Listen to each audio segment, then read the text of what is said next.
Hoje o programa Entrevistas vai trazer para você uma entrevista com o deputado Geraldo Cruz. Se você quiser saber um pouquinho do que é a vida de um deputado, o que um deputado faz, vem com a gente.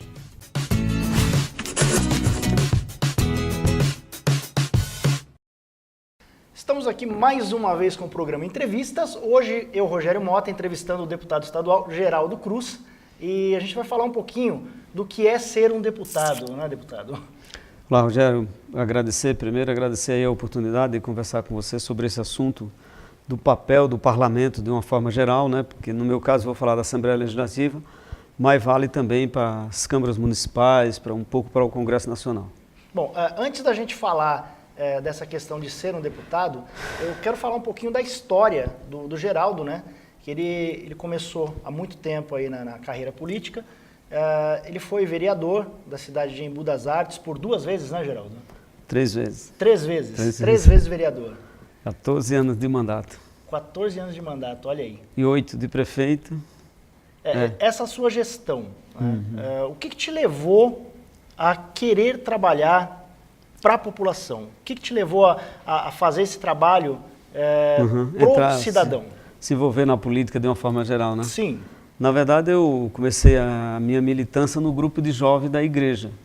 Nós trabalhávamos ali na igreja, participava depois na escola, ali no João Martins, lá no Jardim Independência, e aí, a partir desse grupo de jovens, a gente discutiu um pouco essas coisas, né? Discutir música, teatro, essas coisas que o jovem sempre quer fazer na comunidade, né? Legal. E uma comunidade que estava começando, daí nós...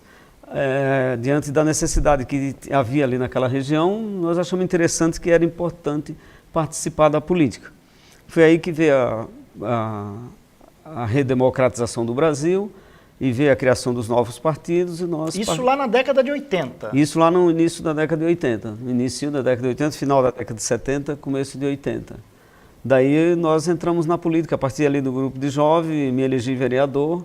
O primeiro mandato foi de 6 anos, depois fiquei mais 4 e 4.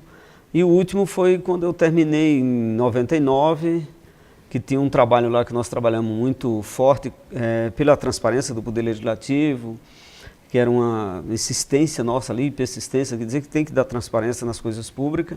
E acabou culminando com o afastamento uma vez de 18 vereadores em 99. Eu ia inclusive falar sobre isso, né? Que é um caso muito curioso. Assim, foi a primeira vez que eu vi uma Câmara de Vereadores ser totalmente afastada, ficando apenas um vereador, né, Geraldo? Quer dizer, não foi interessante por conta que o afastamento foi em função de mau uso do dinheiro público. Isso é ruim para a sociedade, né? Sim. Mas foi bom porque espalhou no Brasil inteiro e acabou uma farra que tinha de Congresso. E ela foi, de fato, na época, foi noticiada no noticiário internacional, nacional, todos os meios de comunicação noticiou bastante. E foi a primeira no mundo, acontecimento no mundo, que uma Câmara de Parlamento ser afastado todos, assim, a sobrar só um, né? A manchete do Estadão foi lá, sobrou só um. Daí, em 2000, aconteceu a eleição para prefeito, daí então eu saí candidato a prefeito, fui eleito prefeito e fiquei até 2008. Tive 2 mandatos lá no Embu. Como você também é morador de lá, conhece como era a nossa cidade e como ficou após a nossa administração. Estamos aí, agora na Assembleia Legislativa, fazendo um trabalho dentro do que é possível para a gente fazer num parlamento como o Estado de São Paulo, uma das assembleias mais importantes do Brasil, a maior da América Latina, e estamos lá com 94 deputados, tentando aprovar leis que ajudem a população, tentando fiscalizar o governo para que eles apliquem o dinheiro público de verdade nas coisas mais importantes, que é difícil com esse modelo de governo que nós temos no Brasil e no estado de São Paulo. A gente vê, infelizmente, hoje no Brasil, a gente vê muito degradada a questão de saúde, educação, né, a questão da segurança em si, que inclusive na tua administração na cidade de Embu, vocês baixaram muito a questão do índice de criminalidade. Mas isso foi um trabalho que ele tinha como objetivo era diminuir a desigualdade social, que era muito grande na cidade, a questão da mortalidade infantil e a criminalidade, que era um dos índices maior do mundo na nossa cidade até 2002. Mas também era uma cidade com 210 mil habitantes em 2000, 2001 estava aí com uns 215, 220 em 2002, quando deu esse índice, chegou o ponto máximo, né? Era uma cidade, a única no Brasil, com mais de 200 mil habitantes, que não tinha guarda municipal, não tinha uma maternidade, nós tínhamos apenas 82 policial, nós tínhamos uma população de 20% da população que não tinha renda, então era tudo que era de ruim, a gente estava amargando ali em todos os índices que aparecem nas estatísticas que é feito pelo governo federal, que tem as pesquisas que eles fazem de 2 em 2 anos. Então nós conseguimos tirar a cidade desse marasma, fizemos um plano diretor, criamos uma guarda municipal, conseguimos a implantação de um batalhão da Polícia Militar, que daí ficou só para Taboão e Imbu. Até então a gente era os 6 municípios do eixo da BR com um só batalhão. Então teve todos esses avanços aí que foi muito importante no desenvolvimento da cidade.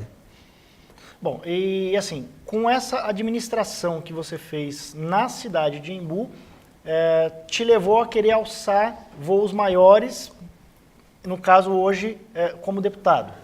Então, eu não sei se é maior ou menor, Rogério. Na verdade é assim, você está na política, depois você acaba não saindo tão fácil, né? Porque as pessoas, não, vamos sair candidato ali. Eu acho que é importante ser deputado estadual, não vou dizer que não é, a gente está tentando dar a contribuição lá, nós temos como linha de mestre lá do nosso trabalho a questão da educação, da saúde e da segurança pública. Falar em saúde, gente, eu vou mostrar aqui, ó. Tem um plano que o Geraldo fez aqui, uma lei, né? Um projeto de lei que fala sobre o reembolso na saúde. Né? Vamos mostrar a foto aqui para o pessoal ver do que é, e na sequência eu vou mostrar um videozinho também que tem você falando sobre isso. Estou aqui para falar do projeto do deputado Geraldo Cruz. É um projeto importante para a saúde, porque nós que dependemos do SUS sabemos que é frágil, né, o SUS. Quando nós ficamos doentes, nós vamos ao posto de saúde, chegamos lá, já saímos chateados porque estamos doentes, né, e a decepção só aumenta porque não tem o medicamento na farmácia. E com esse projeto da lei da nota fiscal da saúde, nós vamos poder ir na farmácia, comprar o medicamento e depois o governo vai nos reembolsar. Exames também, importante a gente trabalhar, mas para a gente trabalhar a gente tem que ter saúde, né?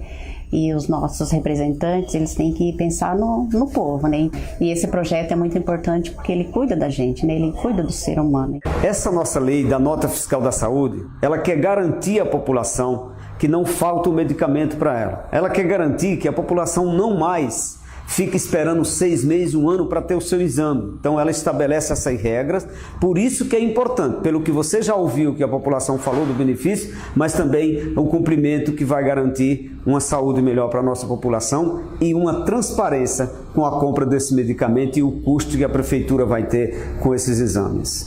Então, esse vídeo, ele fala um pouquinho do que é, né? Da ideia do projeto da lei, né? Isso, eu queria ouvir do deputado, o que foi essa lei, o que o senhor queria com essa lei? Não, o que eu queria e o que eu quero. A principal coisa é que não falte o medicamento para a população brasileira, mas no caso nosso, no estado de São Paulo.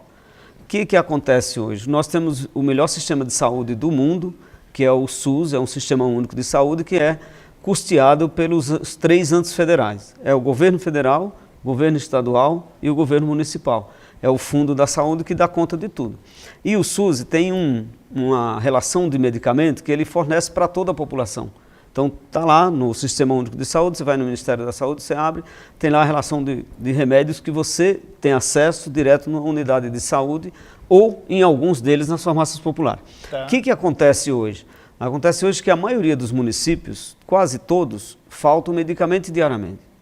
É muito comum a pessoa que é hipertenso vai buscar aquele remédio que é obrigação do Estado, que é dever do Estado, a fornecer para o cidadão e lá não tem. Você tem uma pessoa que é diabético, por exemplo, ele tem que tomar insulina 2, 3 vezes por dia. Aí ele chega no posto de saúde e tem a insulina e não tem a agulha. Chega dia, não tem a agulha, não tem a insulina. Então, as pessoas ficam sem o medicamento e correm risco. Já tem histórico de pessoas que vieram a falecer por aquela doença vai aumentando. Porque quando você tem uma hipertensão, que que você trata, que você cuida, você vai administrar aí a sua vida inteira. Né? Você consegue prolongar bastante a vida, até em doenças mais graves. Né? Chega a dar alguma qualidade de vida. Isso, até melhora a qualidade de vida, muitos melhora, né? Então não encontra o remédio. Qual é a ideia da lei? A ideia da lei é o seguinte, você chega no posto de saúde, você é usuário do SUS, você vai no posto de saúde, no teu bairro, e lá você não encontra o medicamento, mas a tua receita é do médico daquele posto, do médico do SUS, você vai numa farmácia, lá você compra e a farmácia, a prefeitura ou o estado, seja o qual for o ente que esteja responsável, reembolsa esse dinheiro para você que gastou o remédio. O que é bom? É bom que você não fica sem tomar o medicamento. Essa é a ideia. Não está saindo em momento algum, porque alguns prefeitos ficaram preocupados, o governo vetou essa lei, nós estamos trabalhando lá para derrubar esse veto, eu estou esperançoso que a Assembleia vai derrubar o veto. Derrubando o veto, ela entra em vigor. Mas vou falar dos benefícios que essa lei traria. Bom, o número 1, que aí não se discute, é a não faltar mais o medicamento para o cidadão, tá certo? Aí depois ela faz vários benefícios. Você sabe que nós temos uma farmácia popular. Sim. A farmácia popular, o Ministério da Saúde disponibilizou nas farmácias populares um número lá de medicamento que ela serve lá para a população de baixa renda. E não é toda a grade do SUS, é uma parte lá que ele considera essencial, especialmente na fase da criança e mais idoso, parece que atinge muito essas duas faixas. O que o Ministério da Saúde fez? O Ministério falou, olha, eu pago esses 10 itens aí na farmácia popular, mas ele disse que ele paga tanto, ele está dizendo lá o preço. Então o preço é publicado antes. Então o que acontece isso? Não vai ter mais distorções em compra de medicamento, como acontece na maioria das prefeituras. E no estado também. Muitas vezes vai não ver, então tem desvio aí no meio do caminho. Ou seja, de certa forma, ela serve até para combater diretamente a corrupção. A lei ajuda nisso. Eu fui depois olhando outros pontos positivos. Mais um segundo que eu acho que também é muito positivo. Eu vou pegar um município como o do Imbu, que você mora lá e eu também sou de lá. Não vou pegar Osasco, que é uma cidade maior, mas, por exemplo, Taboão da Serra, Imbu, deve gastar por ano por volta de 15 milhões de medicamentos. 15 milhões de medicamentos, que a população não recebe esses 15 milhões. A partir dessa lei, ele vai gastar exatamente o que a população usar. Você vai ter a bondade que a população não vai ficar sem o seu medicamento, mas também você vai ter, com certeza, uma diminuição nas distorções que há, na corrupção. Vamos falar sincero aqui que a distorção não é quando você se engana, quando faz proposital é roubo mesmo, então é corrupção. Então não vai ter mais, por quê? Qual que é a ideia? Na minha lei está falando que o Estado publica lá a relação de quais os medicamentos que ele fornece, então você vai chegar no posto de saúde, sabe qual que é, o médico está sabendo quais são, e você vai na farmácia, está lá dizendo também, só pago isso. Seja qual for o remédio, já tem o preço pré-estabelecido, entendeu? Então é bom nessa questão da fiscalização. E aí o outro ponto é que o ICMS vai ficar na cidade. Aí a farmácia vai ter mais emprego. A farmácia vai vender mais, vai ter que contratar mais gente na cidade. Então isso você vai gerar mais receita. Vai gerar mais receita e emprego na cidade. Tem tudo de bom nesse projeto, nessa lei. Bom, isso é muito interessante. Geraldo, a gente vai fazer uma pausa para o comercial, mas a gente vai voltar daqui a pouquinho, vamos falar um pouco mais sobre isso. Tá. A gente vai explanar mais essa questão aí da nota fiscal da saúde. Né? E vamos falar mais coisa, que tem muita coisa aqui que o Geraldo vai estar esclarecendo para a gente, tá? Então segura aí que a gente já volta.